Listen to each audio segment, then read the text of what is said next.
Agityar, Agazintiyar, Agitavach. We now begin the days of the Aseret Yimei Tshuva that are Yimei Chol. So we had first Shabbos Shuvah, and now is the first day, the first weekday, and the first weekday, of course, will be Tzom Gedalia. And it seems a little bit out of place because Tzom Gedalia is a day of mourning for the assassination of Gedaliah, which was the final ember that was extinguished in the process of Churban Beis Hamikdash. Of course, the walls are surrounded on Asar B'Teves, they're breached on Shiva Asar B'Tammuz, the Beis Hamikdash is destroyed on Tisha B'Av, and then finally, the last ember, the last ray of hope was extinguished on Tzom Gedalia. So this is part of a different era of the year. We're now in the time of Tshuva. We're in the Zman of Tshuva now. You know, the 3 weeks passed. 3 weeks begins with Shiva Asar B'Tammuz, it ends with Tisha B'Av. We had 7 weeks of consolation. And now during Elul, we have 30 days of preparation for Rosh Hashanah, and then Rosh Hashanah and Yom Kippur coming. It's a Aseret Yimei Tshuva. This is a day of fasting that's sort of out of place. What's this doing now? Why are we fasting for the assassination of Gedaliah in the middle of the time of Tshuva? What does it have to do with post Rosh Hashanah? So I'd like to share with you 2 ideas of why Tzom Gedalia this year is more important than ever. I saw in a Sefer Zikaron, Iyunim Bataniyos, an essay written by the Rav of Hancock Park, Young Israel of Hancock Park, was the Manal of Yeshivas Taras Emes, Rabbi Yisrael Yaakov Kraus, and he offers the following idea. And I believe that this idea is more compelling this year than ever, and I would like to share with you as well the approach of the Marsha. He says, let's paint the picture. We know the first Beis HaMikdash stood for 410 years. The second Beis HaMikdash stood for 420 years. But in between, there was a small Jewish settlement led by Gedaliah. He was the leader of the Jewish people. Most of the Jews had been exiled to Babylon, to Bavel, or to Mitzrayim, but there was a small Jewish settlement in Eretz Yisrael.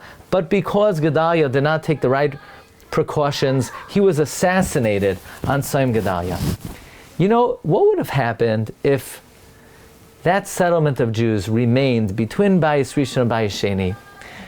Rabbi Kraus suggests then we could have viewed it, instead of 410 years of Beis HaMikdash and then later 420 years, one continuum of 900 years. And one continuum is much more powerful than 410 years and 420 years.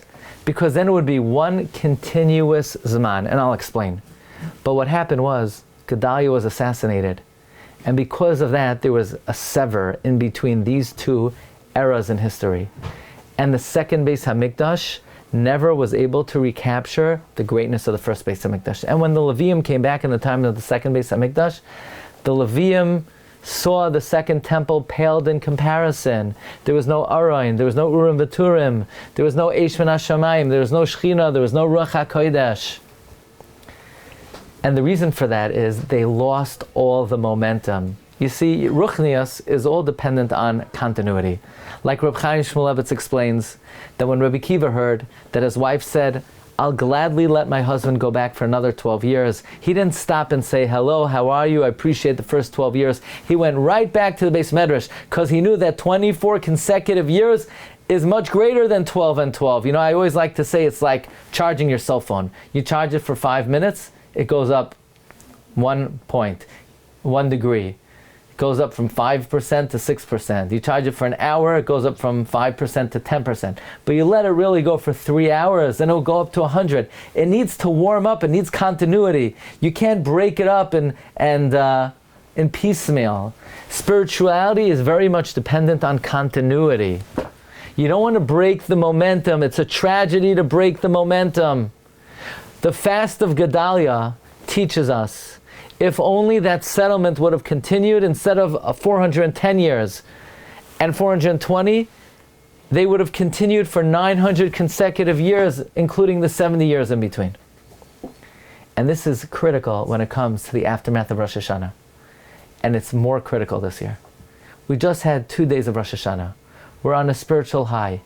We were 2 days in the Beis HaKnesses, davening to Hashem, learning, hearing Shiurim, hearing drashas. We don't want to lose the momentum. when Yom Kippur comes, we don't want to have to start all over again when Yom Kippur comes. We don't want it to be 2 days of Rosh Hashanah and then 1 day of Yom Kippur. We want it to be 10 continuous days of Kedusha. And this is more important than ever, because this year we had 3 consecutive days of Kedusha. We are muchzak b'Kedusha. So why lose the momentum? We fast Tzom Gedalia to teach us the tragedy of breaking the momentum. The same way we wanted it to be 900 consecutive years, we want it to be 10 consecutive days. Don't lose the momentum. And as important as it is to fast Tzom Gedalia on after 2 days Rosh Hashanah, it's even more important after 3 days. Baruch Hashem, you had the opportunity not to be tethered to your phone for 3 consecutive days. You know, experts say that you could actually break a habit by going without your phone, not for 2 days. 2 days is not going to do it. You'll still have withdrawal symptoms. Experts say it takes 3 days. This year you'll have 3 times, 3 days to break that habit. Who needs it? You don't even have to go back to it after Matzah Yom Tov. Don't become an eved, a slave to your device. Don't break the momentum. When Yom Kippur comes, let Yom Kippur elevate the momentum and not be start again. That's one of the reasons we fast on Tzom Gedalia, right after the 2 days of Rosh Hashanah. There's another meaning that the Marsha adds. Marsha says probably when Gedaliah's assassin, when he killed Gedaliah right after Rosh Hashanah, you know, he went to shul that Rosh Hashanah. He was probably davening, likely he was davening with kavanah. He may even had thoughts of tshuva. He may even have davened sincerely and desisted from his evil scheme.